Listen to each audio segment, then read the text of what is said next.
This past week, I was, as you know, I'm the assistant vocation director, and so we had a girls' camp for those who were in high school who were discerning where God was leading them. And so we had 7 sisters who were there, who were helping as part of the whole camp, and Father Matt was there for part of the week, and I was there the whole week, and we were making things run. And we had this experience, which I've never done before, which we went to a ropes course up at Mount Sunapee.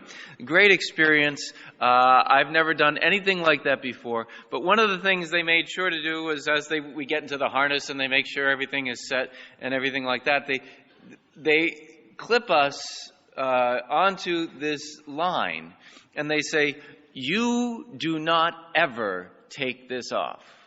We will take it off at the appropriate time, but you do not take it off.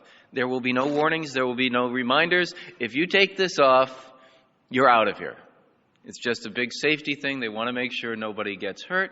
And so they have to rely that we're going to be attached to this line, and we're not going to, if we let go of something, we're going to fall. But we'll be caught. So I'm going along and doing this thing on these wobbly things and saying, okay, well, this is uncomfortable. And every once in a while I had to say, okay, don't look down. Because me and heights, we're not enemies, but it's not exactly my favorite thing to do, especially when things are wobbling. And as my legs and arms started to get tired towards the end of the second tier, I said, I think I'm done. And then I just watched everybody else on the 3rd and 4th tier. Well, it was interesting because there were various points as we're going along where you're watching and you see, like there was this skateboard thing where they had to ride across. Well, more than one person fell off that skateboard, and so they got caught by the line. Okay, well, that was good. And then there was this one point where they had to do this zip line thingy-mabob. You know what that's like, and so they have to make sure, they have to literally jump off a platform, trusting only in this tow line to be able to keep them safe as they're going down. Now, we had some people, like some of the sisters, they went so gracefully, it was like the flying nun, as they went flying down, and others, it took them a second, and one of the girls who was there, she really struggled with this. She was up there. We could see that she was crying, and all the kids on the ground are encouraging her, although one of them said, I wanted to kind of stop her right there, but she said, "Don't worry. If you fall, you'll go right to heaven." Not really encouraging in that moment. So, but eventually, with the encouragement of the instructor and the other people, she was finally able to let go, and she just was able to glide down, sometimes spinning or whatever. But it took that she had to trust completely in that tow line that was holding her to the cable.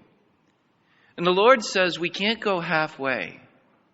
The Lord says to us today, it's like that person who finds the treasure in the field, goes and sells not most of the stuff, but everything to go and buy that field. Why? Because they know the incredible gift of that treasure. It's like a merchant searching for fine pearls. When they find that pearl of great price, they go and sell not most of their stuff, keep making sure they have enough in the background. But no, they sell everything to go and to buy that pearl of great price. And the Lord says to us, you have to be all in. You have to be all in. Too often, we're kind of like, well, I trust you, God, but... And every time we say that but, we're not really saying, I trust you, God. He's saying, do you not believe that that line is there to catch you? I will not let you go. This week I saw the power of Almighty God so moving so powerfully in the lives of these girls. And the Lord invites us as well. Are we willing to be all in for Him? It can be difficult because the world trains us to say, well, be in control. Make sure you have everything in order and that you're in control of everything. But the Lord says, no. I am worth everything. I am worth giving up everything so that you can have me. And you see, there's this law of firsts and seconds. I think it was C.S. Lewis that put it this way.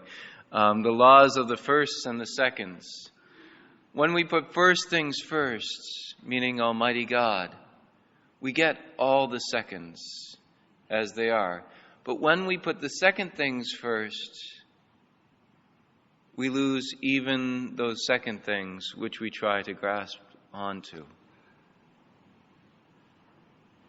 The Lord says, trust me. I am trustworthy. In the second reading today, we hear St. Paul speaking in the letter to the Romans, we know that all things work for good for those who love God and are called according to his purpose. All things work for good. All things. And I think if I remember hearing a commentator talk about this, and I didn't actually check it, but I think next week we get to hear him say what all those things that work for good are. About, what can separate us from the love of God? Can struggles or sufferings and all these things. And it's like, well, yeah, all those things that look to be bad, the Lord says, I can work for good. And in those moments when we're struggling with the suffering, when we're struggling with those things that don't make sense in our lives, because sometimes life doesn't make sense. When we're struggling with those things, the Lord says, I can work this for good. Do you trust me? Will you let go? Will you jump off the platform and allow me to carry you down?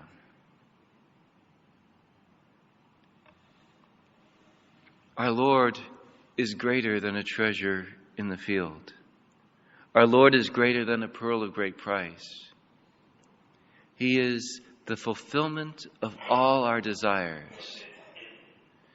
May we this day ask for that grace to be able to be all in, to give everything we have in our hearts, our lives, to be all in for the God who loves us so much.